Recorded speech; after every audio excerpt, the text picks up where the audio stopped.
여러분 안녕하십니까? 이번 시간에는 문재인 주사파 정권과 더불어민주당의 프로파간다 선동꾼 낙곰수 출신의 김어준, 보기만 해도 역겨우며 나아가 윤석열 대통령 만들기 1등 공신자나 다름이 없는 김어준 제대로 뒤집어졌다. 서울시가 드디어 칼을 빼들었으며 김어준과 관련된 수사를 속속이 진행하고 있다라고 경찰들이 발표했습니다. 이번 소식의 핵심은 과연 무엇일까요? 얼마 전에 더불어민주당의 이상민 중진위원이 뭐라고 이야기했습니까? 사실상 이재명이를 공개 지지 선언했던 김어준이 결국 이재명이를 낙마시켰다라고 이야기를 했죠. 또 진중권 전 교수도 뭐라고 이야기했습니까? 김어준을 마치나 총수처럼, 총아처럼, 신처럼 맹동하며 충성을 하고 있는 더불어민주당. 그래서 이 김어준 때문에 더불어민주당이 망한다라고 진중권 교수가 대저격을 했죠. 그러니 무슨 이야기입니까? 김어준 같은 자가 무슨 문재인 정권을 대변하는 언론인이라고 얼마나 호들갑을 떨었습니까? 이제 김어준의 운명도 이미 예고되어 있습니다. 여러분들께서 만들어주신 대한민국 제20대 대통령 윤석열 당선인을 대신해 감사 인사를 드립니다. 정성산TV 좋아요, 구독, 알림은 큰 힘이 되겠습니다. 후원해주시는 모든 분들께 가열차게 멸공. 김어준 뉴스공장 편향성 방치 더는 안된다.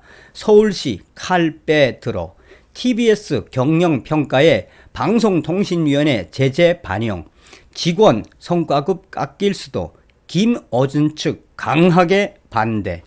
서울시가 올해부터 TBS 교통방송 경영평가에 방송통신위원회로부터 받은 과징금과 법정 제재 결과를 반영하기로 했다.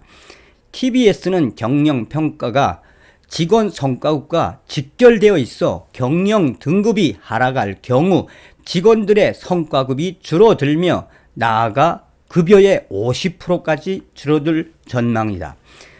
21일 서울시는 이 같은 내용을 담은 2022년 서울시 출연기관 경영평가 운영체제를 확정, 최근 TBS에 통보했다라고 밝혔다.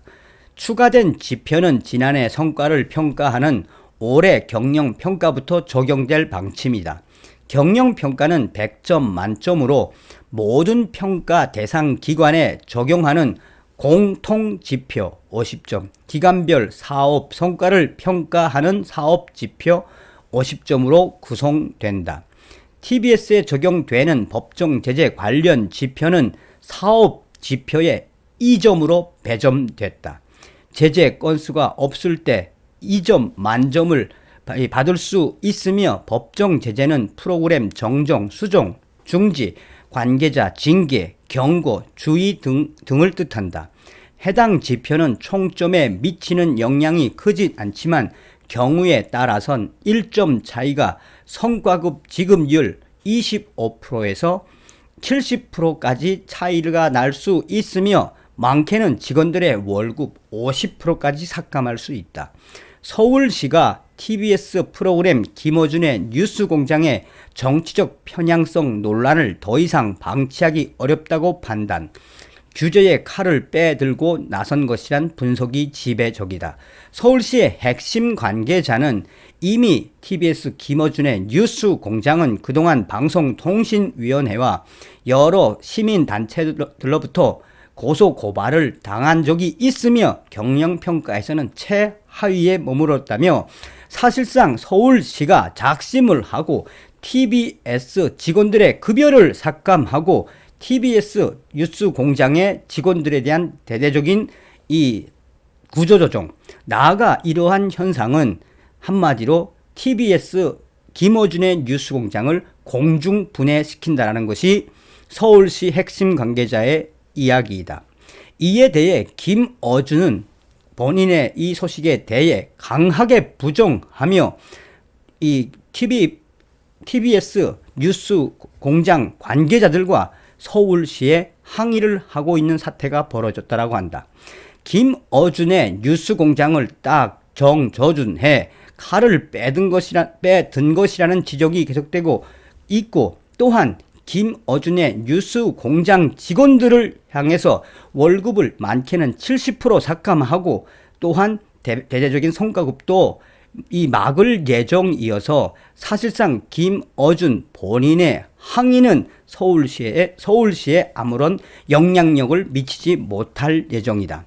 앞서 김어준의 뉴스공장은 지난해 10월 방송통신위로부터 법정 제재인 주의를 받은 바 있다. 지난 2020년 12월 법원이 윤석열 당시 검찰총장에 대한 징계, 집행, 정지, 가처분 결정을 한 데 대해 진행자 김어준 씨가 법조, 구테타 등의 표현을 사용한 데 따른 조치다.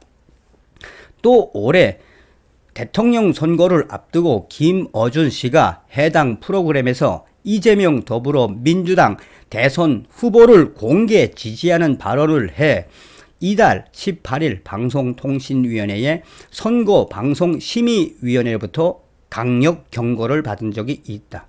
서울시 핵심 관계자는 이어 김어준의 TBS 뉴스공장은 사실상 공중분해될 것이며, 이 급여를 받을 수 없는 직원들, 또한 급여가 절반밖에 받을 수 없는 직원들이 계속 늘어나면 누가 그 프로그램에 가서 일을 하겠냐며, 사실상 오세훈 서울특별시장이 가열차게 김어준을 향해 칼을 빼들었다라고 전하고 있습니다.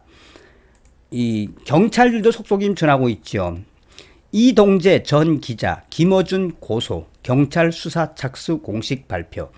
이동재 전 채널A 기자가 방송인 김어준 씨를 허위 사실에 의한 명예훼손 혐의로 고소한 사건에 대해 경찰이 수사에 나섰다고 공식 발표했다. 서울 성북경찰서는 지난 11일 이동재 전 채널A 기자를 고소인 신분으로 불러 1시간 30분가량 조사를 했다. 김어준 씨는 2020년 4월부터 11월까지 유튜브와 라디오 방송에서 이동재 전 채널A 기자가 이철 전 신라젠 대표에게 접근해 유시민에게 돈을 줬다고 하라고 종용했다는 취지의 발언을 했다라고 적었다. 이동재 전 기자는 지난달 김어준 씨에 대한 고소장을 경찰에 제출했고, 김어준 씨에게 1억 이상의 손해배상 소송도 제기한 바 있다. 또한 국민의힘도 이 김어준을 이제 고발했죠. 국민의힘, 김어준, 열린공감TV 등 무더기 고발. 국민의힘은 이 윤석열 대선 후보 캠프 당시에 무속인이 출입한다고 주장한 열린공감TV 기자와 이 같은 내용을 여과 없이 방송한 TBS 김어준의 뉴스공장을 고발했다. 이에 대해 경찰도 신속하게 이 국민의힘이 고소한 김어준 사건에 대해서 수사를 벌이고 있으며, 이후에 김어준 씨도 수사에 곧 착수할 예정이며 김어준 씨를 경찰이 소환할 예정이다라고 전하고 있습니다. 국민의힘은 당시에 강진구 열린공감TV 기자, 김어준, TBS 김어준의 뉴스공장 진행자 및 진행 관계자 등 3인을 공직선거법상 허위사실 공표 및 후보자 비방, 정보통신망법에 따른 명예훼손 혐의로 대검찰청에 당시에 고발했다라고 밝혔다. 정치권에서는 향후에 김어준과 관련된 고소 고발만 수십 건에 이르고, 또 시민단체들도 김어준에 대한 고발이 수십 건에 달해 아마도 올해와 내년 계속, 올해부터 시작해서 내년까지, 그 이후까지 김어준 씨는 계속해서 검찰과 경찰의 수사를 받아야 한다라고 정치권에서는 이야기하고 있다. 어떤 이야기겠습니까? 아가리로 흥한 자 아가리로 망한다고 김어준의 운명은 이제 끝났다는 이야기죠. 우리가 왜 윤석열 대통령 당선인 됐는데 왜 이렇게 모든 것이 좀 정상으로 가는 느낌이 드는 이유가 뭘까요? 자, 어찌되었든 김어준 난리가 났다라는 소식 전달해 드렸습니다. 다음 시간에 뵙겠습니다. 멸공.